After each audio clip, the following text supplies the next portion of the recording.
Alors, je vous invite à lire dans la deuxième épître aux Corinthiens, 5 versets au début du chapitre 3. Donc 4 versets seulement. 4 versets.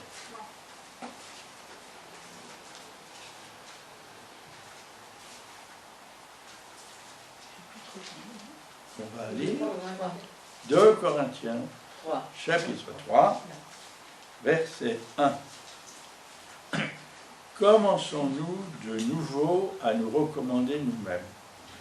Ou avons-nous besoin, comme certains, de lettres de recommandation pour vous, ou alors de votre part? C'est vous qui êtes notre lettre écrite dans notre cœur, connue et lue de tous les hommes.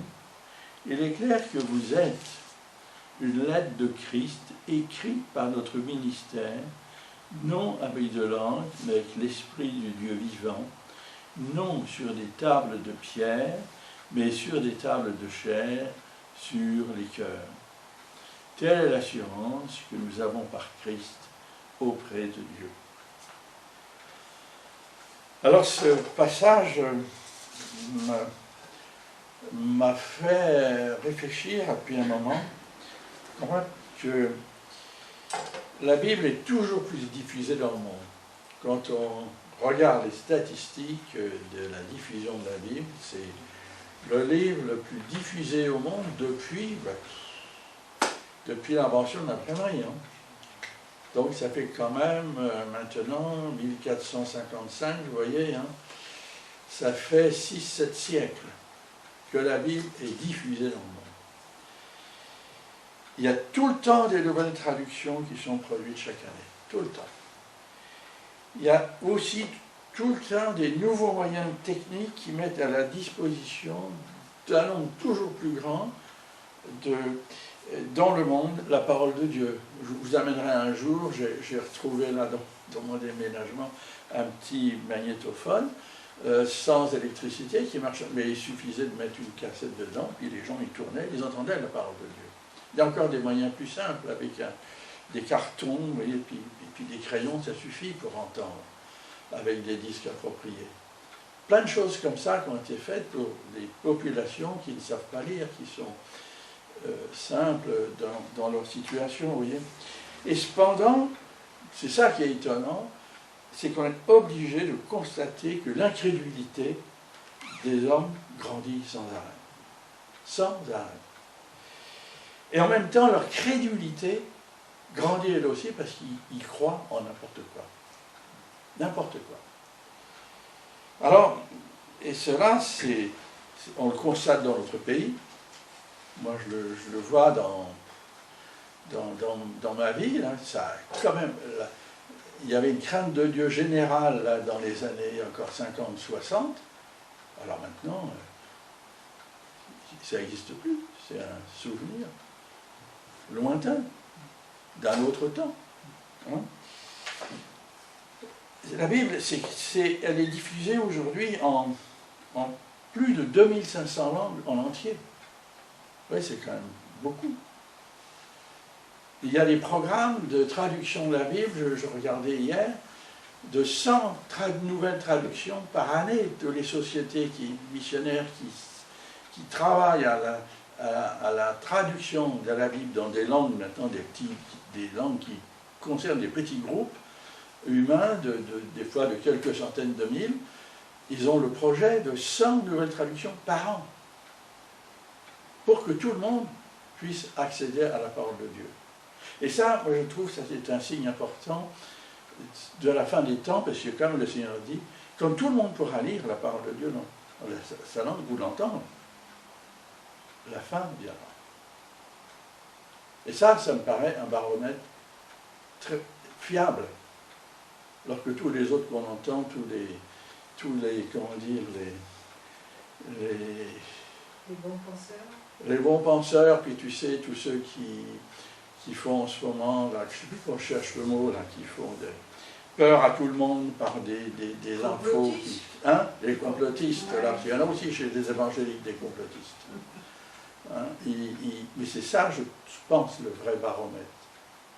Que tout le monde puisse avoir accès à la parole de Dieu, dans sa langue, ça permet le jugement. Parce que c'est la parole qui va juger tout le monde. Voyez. Alors on constate que le nombre de pays, quand même, où la Bible était enseignée avant, au XIXe siècle, tous les pays d'Europe pratiquement enseignaient la Bible à l'école. Au XXe siècle, encore, ça s'est fait jusqu'à les années 60, par an. Depuis, ça s'effrite. Ça se fait encore un peu en Alsace, pour les enfants qui veulent. Vous voyez, sinon, ce message de la Bible, eh bien, il est de moins en moins connu. Et on le voit dans le témoignage que vous faites. Plus personne n'a de référence. Moi, je me souviens, quand on démarrait, on allait faire de l'évangélisation. Il y avait une équipe dans l'église qui allait faire une évangélisation à la fête de l'humanité, vous voyez. Alors, ils allaient à la sortie du métro, puis ils distribuaient avec des Jésus t'aime, des maillots Jésus t'aime.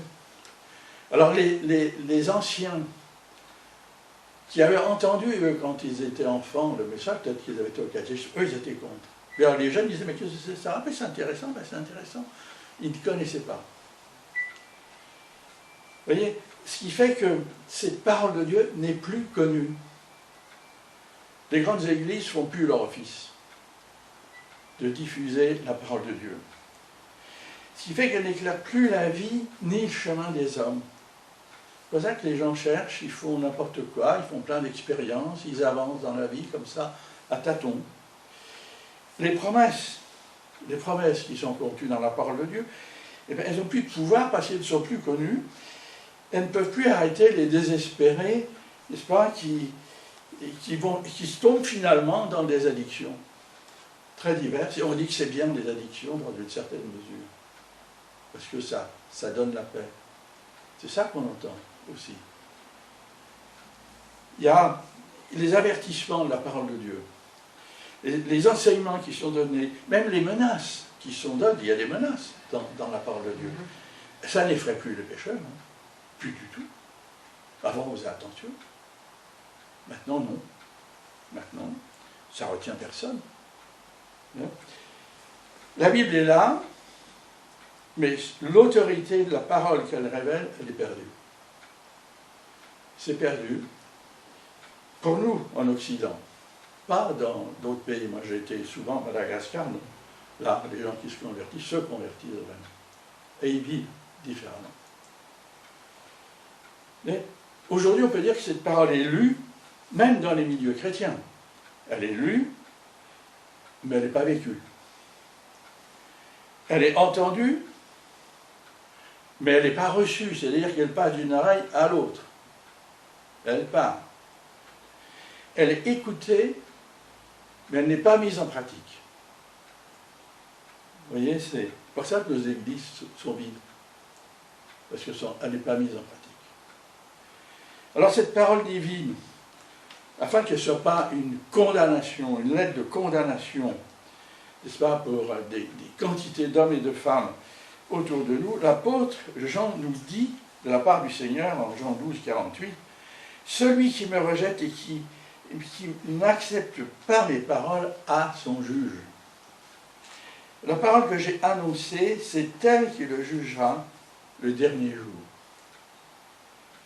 Alors pour que la Bible soit une parole de vie, n'est-ce pas, qui germe et porte du fruit, eh bien les imprimeries célestes, les imprimeries de notre céleste Père, mais ils n'ont pas besoin de papier ni d'encre, mais ils ont la vie de chaque chrétien, et on l'a lu, pour imprimer sur les tables de chair de nos cœurs, il va imprimer avec l'esprit, le Saint-Esprit, hein, il va imprimer les caractères de notre Seigneur Jésus-Christ, puis ainsi sa volonté. Et ce qui doit se faire, sa volonté va se faire de toute façon sur la terre. Elle va se faire. Je ne sais pas si on se rend bien compte, quand on prie notre Père, de ce que l'on dit. Parce qu'on le dit que ta volonté se fasse au ciel, sur la terre, elle se fera. Alors rentrons dans la volonté de notre Dieu. Ne soyons pas à côté de ce courant du Saint-Esprit et de la volonté de Dieu. Rentrons dans ce courant. Vous vous souvenez, la dernière fois que j'ai prêché la parole, on avait médité sur la façon dont nous devenons un parfum pour Christ. Et Christ s'attend à ce que nous soyons un parfum. C'est-à-dire qu'il répande sa bonne odeur autour de nous. Aujourd'hui, on va méditer sur le fait que la vie chrétienne, des fois, notre vie nouvelle d'enfant de Dieu, doit être une lettre. Une lettre de Christ, connue et lue de tous les hommes, sans distinction de sexe, d'âge, de classe sociale, de culture et de langue. Pour nous révéler sa parole éternelle, notre Dieu, il s'est incarné en Jésus-Christ. L'apôtre Jean nous l'enseigne dans le prologue de son évangile. Il nous dit au chapitre 1, verset 14, « La parole s'est faite homme, elle a habité parmi nous, pleine de grâce et de vérité, et nous avons contemplé sa gloire, une gloire comme celle du Fils unique venu du Père. » Ce verset est extrêmement important parce qu'il nous fait comprendre la révélation, la venue du Seigneur dans notre monde. Et le but de notre céleste Père, c'est de répandre sa parole sur la terre. Alors il ne suffit pas seulement, vous voyez, d'augmenter la diffusion des Bibles imprimées, c'est très utile, puis aussi d'utiliser tous les moyens électroniques qui sont à notre disposition, puis ça ouvre, c'est vrai, de nouvelles voies de communication. Mais pour que ces diffusions papier et électroniques soient lues et comprises, et qu'elles portent du fruit, il est indispensable que nous-mêmes, nous donnions volontairement nos corps en sacrifice vivant sur l'autel de notre Père Céleste, selon ce que l'apôtre Paul enseigne en Romains 12, 1. Il nous dit « Je vous encourage donc, frères et sœurs, par les compassions de Dieu, à offrir votre corps comme un sacrifice vivant, saint, agréable à Dieu, ce qui sera de votre part un culte raisonnable. » Ce qui veut dire, ça va être un culte vrai, un culte juste, le culte que notre céleste Père attend de nous. Et ce sacrifice vivant des enfants de Dieu va révéler au monde qui les entoure la volonté de Dieu et sa puissance, qui vont s'exprimer à travers ce que nous vivons, à travers nos activités quand on travaille, dans l'entreprise, dans la famille, dans la société. Et l'apôtre Paul nous lance cette grande exhortation en Romains 6, 13, 14, et il nous dit « Ne mettez plus vos membres au service du péché comme des instruments de l'injustice, mais au contraire, livrez-vous vous-même à Dieu. » Donc il y a un acte volontaire de votre part, vous voyez, comme des morts revenus à la vie, et mettez vos membres à son service comme des instruments de justice. En effet, le péché n'aura pas de pouvoir sur vous, puisque vous n'êtes plus sous la loi, mais sous la grâce. Et l'apôtre Paul ajoute un peu plus loin, verset 19, « De même que vous avez mis vos membres comme esclaves au service de l'impureté et de l'injustice pour arriver à plus d'injustice, de même maintenant mettez vos membres comme esclaves au service de la justice pour progresser dans la sainteté. » Ce qui veut dire que nous devons nous démarquer en tant qu'enfants de Dieu de la société dans laquelle nous vivons. On doit vivre autrement et selon les critères de notre Dieu. Alors, on voit qu'aujourd'hui, le monde autour de nous ne se fait plus à la parole des chrétiens. Avant, la parole du chrétien avait une importance. Le pasteur était considéré. Il était honoré même dans les communes comme Rochefort ou d'autres. Il avait sa place parmi les gens importants, remarquables dans une ville. Bon, aujourd'hui, c'est... Alors là, pasteur, on le connaît à peine. Ça n'existe plus. Vous voyez, peut-être encore le 11 novembre pour se souvenir des morts. C'est tout. N'est-ce pas? c'est vrai que le point de l'histoire, de l'histoire du christianisme, elle n'est pas bonne. Chez nous, en France, elle n'est pas honorable, l'histoire du christianisme. C'est vrai que c'est un obstacle, un très grand obstacle pour nos contemporains. Mais aujourd'hui, ce que veulent nos contemporains, ce qu'ils veulent, c'est pour qu'il y ait du crédit, n'est-ce pas, aux paroles qu'on va dire, qu'on va prononcer, aux paroles de témoignage qu'on va faire. Ils veulent comme une signature, vous voyez. Pour eux, ils veulent des faits. Ils veulent voir une parole écrite, et pas sur du papier, mais dans nos vies. Ils veulent la voir à travers notre corps. Ils veulent la voir à travers notre vie. Ils veulent la voir à travers notre chair mortelle. Il ne faut pas oublier que notre chair est mortelle, et eux aussi sont mortels. Et ça, c'est la grande question, si pour nous elle est réglée, pour eux, elle n'est pas réglée. Donc ils veulent voir quelque chose de neuf, de nouveau, qui peut leur parler dans notre vie. Et ce que nous avons à leur montrer, eh bien, c'est Christ vivant en nous.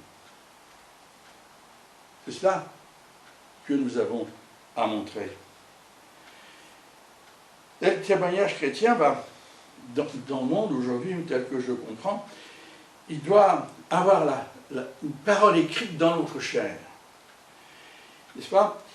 Parce que les hommes, aujourd'hui, veulent d'abord lire dans notre vie si c'est vrai ce qu'on leur dit. Ce qu'on lit dans la vie des autres. Tout le monde lit dans la vie des autres. Tout le monde. Il y a des journaux, plein de journaux qui lisent dans la vie d'un tas de gens.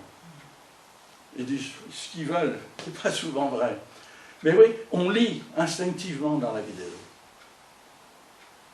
Alors oui, il nous faut accepter, n'est-ce pas, que toute vérité évangélique que nous lisons dans la parole de Dieu, si elle n'est pas incarnée dans notre existence, elle ne va pas avoir d'influence ni puissance pour ceux qui nous entourent. Tu as encore une parole de plus, puis c'est tout. Puis ils vont aller vers Bouddha. Parce qu'ils peuvent mettre chez eux une statue, comme ça, ils la regardent et rentrent dans l'idolâtrie, au lieu d'entrer dans la vie. Vous voyez, la bonne nouvelle du salut ne nous est pas donnée par le Seigneur pour seulement éviter le jugement dernier. Heureusement qu'il y a plus. Mais c'est pour nous sauver du péché et notre misérable vie terrestre, pour nous faire vivre sur la terre une nouvelle vie. Ça, c'est le but de Dieu, de nous faire vivre une nouvelle vie sur le modèle de notre Seigneur Jésus-Christ.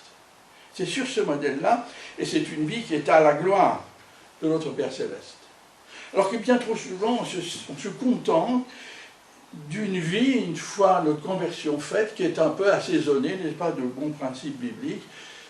On ne se contente que de ça, mais ça, quand on le lit, quand ceux qui sont autour de nous le lisent, ils voient bien qu'il y a un décalage. Ils le voient. Il ne faut pas croire. Ils le voient. Notre vie, que le Seigneur nous a acquis à la croix, c'est une vie nouvelle. Ce n'est pas autre chose. Une vie à découvrir. Et accepter l'Évangile et se convertir, c'est admettre pleinement la seigneurie de notre Seigneur sur toute ma personne, corps, âme et esprit. Tout est à lui. Et tout doit entrer dans cette nouvelle vie.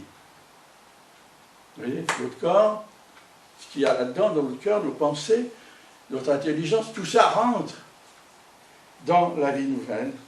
Et ça doit se manifester dans toutes les circonstances de notre existence.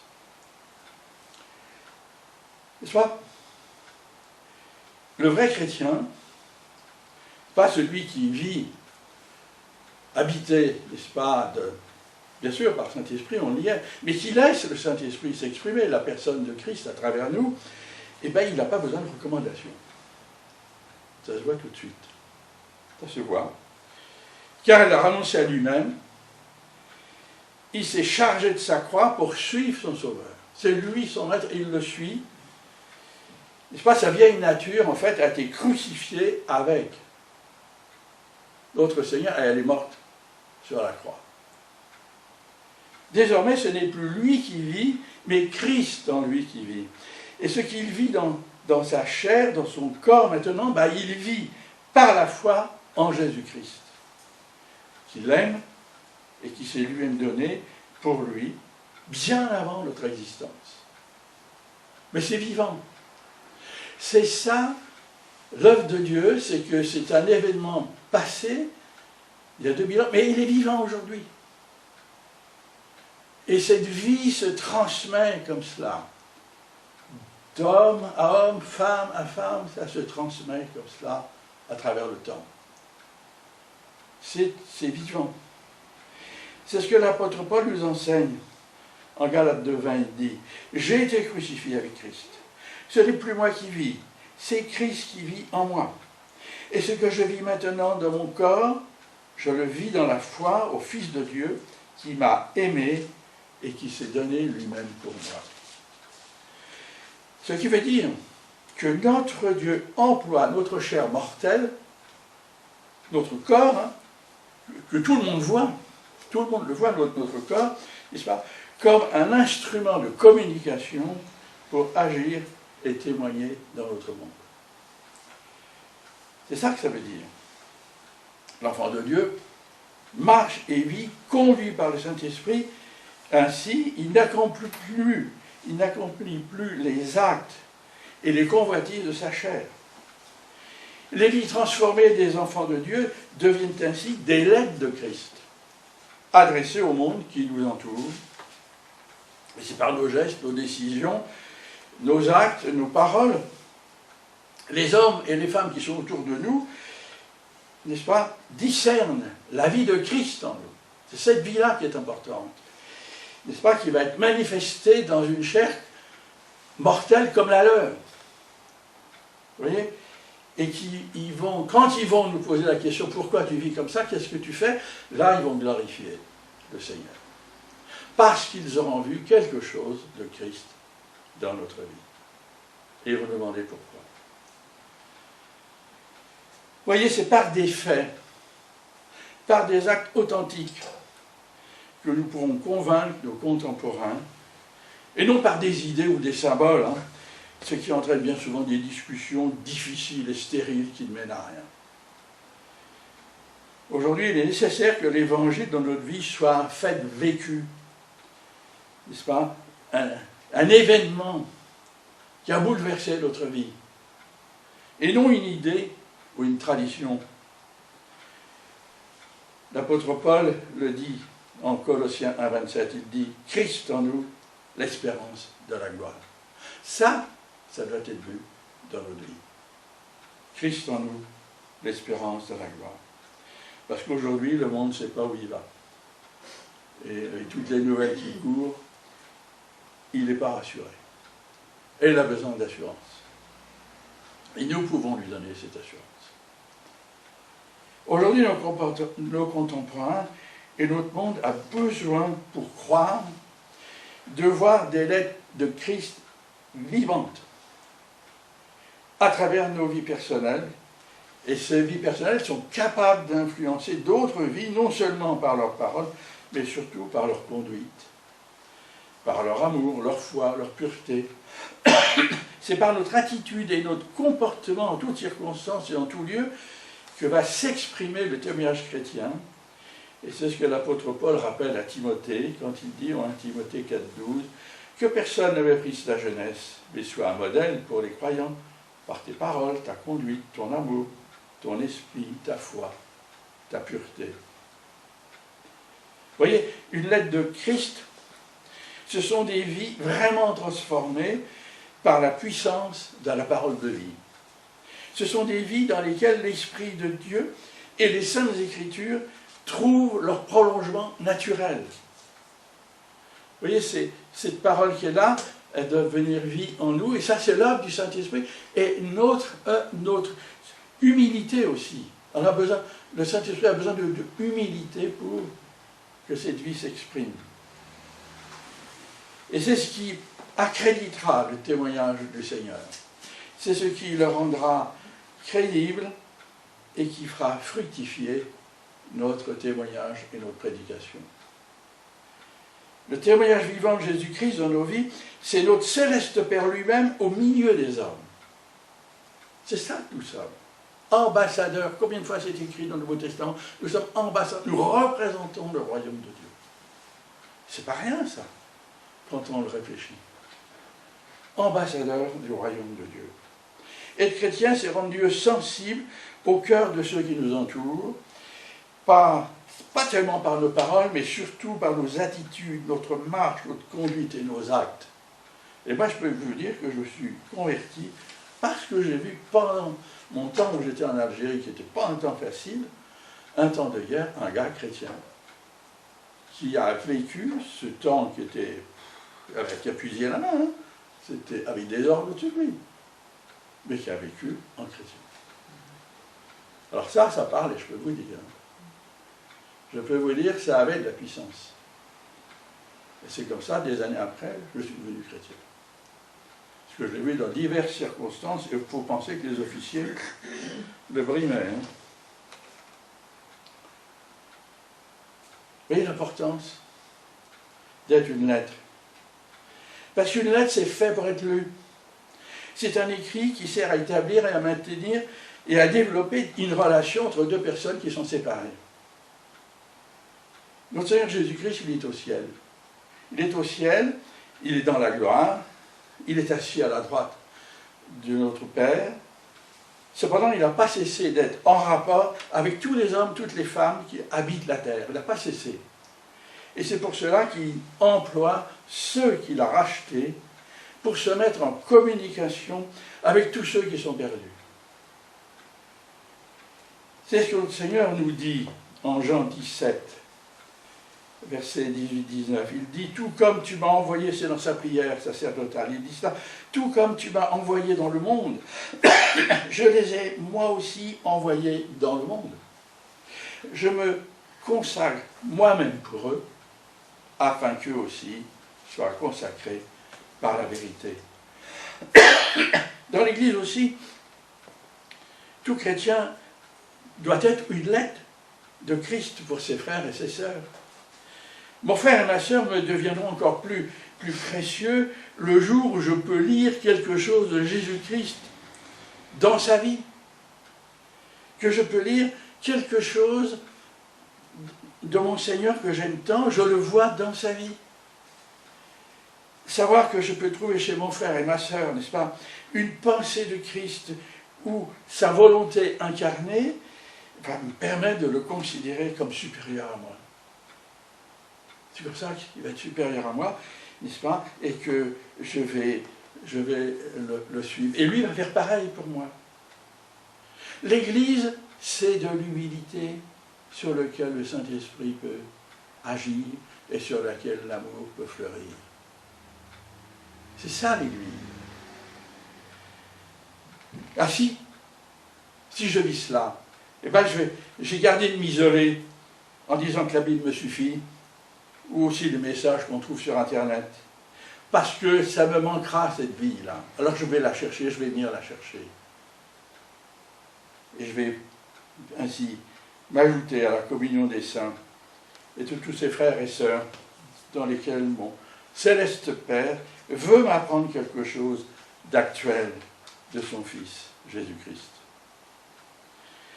Vous voyez, dans le monde, notre vie doit servir à établir des contacts, des relations entre Jésus-Christ et ceux qui ne le connaissent pas. C'est à ça que notre vie sert maintenant. Soyez donc, pour tous les hommes et toutes les femmes qui nous entourent, une lettre ouverte, un message du ciel. Prions pour eux, afin qu'en nous côtoyant, ils puissent discerner les caractères de Christ imprimés dans notre vie, vécus dans notre vie. Et n'oublions pas que chaque jour, notre céleste Père désire écrire, n'est-ce pas, quelque chose de nouveau dans notre cœur. Tous les jours. Et pour que cela puisse se faire, il faut lire la Bible tous les jours et la méditer. Ça ne peut pas se faire autrement. N'est-ce pas? Et c'est ainsi le Saint-Esprit va pouvoir écrire des choses nouvelles dans notre vie, des vérités nouvelles qu'on va pratiquer après. On peut se poser des questions pour nous aider à comprendre peut-être où on en est. 3 questions seulement. La première, Qui dispose de mon existence et écrit chaque jour dans ma vie? C'est qui? C'est qui? Dieu. C'est moi? Ou c'est Dieu? Ou c'est l'ennemi? Il y a trois sources. Vous voyez? C'est qui écrit? Parce que ce qui est écrit reste. Vous ne voyez pas, les écrits restent. Attention. Deuxièmement, quelle impression mon entourage recueille-t-il en me voyant marcher et vivre? Qu'est-ce que mon entourage dit? Hein? Et troisièmement, mes amis, mes collègues, mes voisins, mes frères, mes sœurs et de mon Église, n'est-ce pas? Qu'apprennent-ils de Christ en regardant ma vie? Qu'est-ce qu'ils apprennent? Vous voyez? Il ne faut pas se tromper. Si nous ne laissons pas notre Seigneur disposer entièrement de notre vie pour y inscrire par son esprit ses divins caractères, nous y écrirons nous-mêmes, sous l'inspiration de l'ennemi de nos âmes, une autre vie qui nous retiendra en arrière. Et si nous faisons cela, eh bien notre vie va se couvrir de tâches, de fautes, de péchés, qui vont repousser les inconvertis, parce que là, ils vont reconnaître. Bah oui, comme, inconsciemment, ils vont se rendre compte, oui, c'est pareil. C'est pareil. Donc ça ne rapporte rien. Ça n'apporte pas de solution, ça ne m'apporte pas de lumière. Vous voyez? Et ça va repousser les inconvertis, et ça va fermer leurs oreilles, ça va fermer leur cœur, et puis ils vont se détourner de Dieu, parce que leurs yeux auront vu, n'est-ce pas, que le sceau de Christ n'était pas dans ma vie, où il est détérioré. Alors si c'est notre situation, ben, humilions-nous sous la puissante main de notre Dieu, et par l'action salutaire de sa parole, n'est-ce pas, et en vertu du précieux sang que notre Seigneur a versé à Golgotha, n'est-ce pas, il veut nous purifier, toujours. Il admet qu'on se dérape, qu'on se trompe, il admet, ne juge pas, mais il veut qu'on s'arrête et qu'on revienne à lui. Et il nous dit en Jean 1,9, il nous dit, si nous reconnaissons nos péchés, il est fidèle et juste pour nous les pardonner et nous purifier de tout péché. Et si nous faisons cette prière avec humilité et avec notre cœur, eh bien, il va nous purifier de tout péché et il transformera ce qui était dans notre vie des échecs, des douleurs, des angoisses, il va les transformer en une nouvelle page blanche sur laquelle notre Seigneur va pouvoir écrire de nouveau des choses nouvelles pour sa gloire. Attention aussi à nous qui communions le dimanche matin avec le pain et le vin et qu'on est léger et qu'on prend ce pain et ce vin d'une façon comme ça habituelle, sans discerner le corps du Seigneur. Ben, l'Écriture nous dit, au Corinthiens 11, on le dira après tout à l'heure, il boit et mange un jugement contre lui-même. Il en est de même. Moi, je pense, pour ceux qui lisent la Bible, la parole de Dieu, sans recevoir la parole de Dieu dans leur cœur, c'est pareil. Ils y trouvent leur propre condamnation. C'est ce qu'il nous est dit. On l'a lu un peu plus loin de la lecture qu'on a faite au verset 6. Il nous a aussi rendus capables d'être serviteurs d'une nouvelle alliance, non la lettre, mais de l'esprit, car la lettre tue, mais l'esprit fait vivre. Et l'esprit, c'est la vie nouvelle. Et si donc par l'esprit cette lettre divine s'incarne en nous, alors elle nous fait vivre. Et vous voyez, David vivait cela, lisait le psaume 119, méditez-le. C'est fou, 150 versets, il arrive à dire. C'est fou ce qu'il dit. C'est le Saint-Esprit qui l'avait pris. Vous voyez? Et on peut faire pareil. Et c'est ce que le Seigneur attend de nous. Alors souvenons-nous et acceptons, vivons, que ce n'est pas sur du papier que l'Esprit vivifie la lettre, n'est-ce pas? mais c'est dans notre chair mortelle, c'est dans notre cœur, pour y faire paraître progressivement l'image de notre Sauveur et Seigneur Jésus-Christ, qui lui est le vainqueur et éternel. Et c'est ce qu'il veut faire de nous, des enfants, des disciples, des serviteurs pour sa gloire. Alors, pour terminer, un verset en 2 Corinthiens 3, 18, toujours un peu plus loin dans le chapitre. Nous tous qui sans voile sur le visage, contemplons comme dans un miroir la gloire du Seigneur, nous sommes transformés à son image, de gloire en gloire, par l'Esprit du Seigneur. C'est ce que notre Seigneur veut, nous transformer à son image. Alors soyons sûrs que notre Seigneur fera ce miracle s'il trouve en nous un cœur bien disposé pour qu'il puisse l'accomplir, pour qu'il puisse accomplir sa volonté, n'est-ce pas, et révéler son amour, dont le monde autour de nous a tellement soif, a tellement besoin d'amour, tellement besoin, et nous avons l'amour. Il n'y en a pas autre part que dans le Seigneur Jésus vivant en nous. Amen.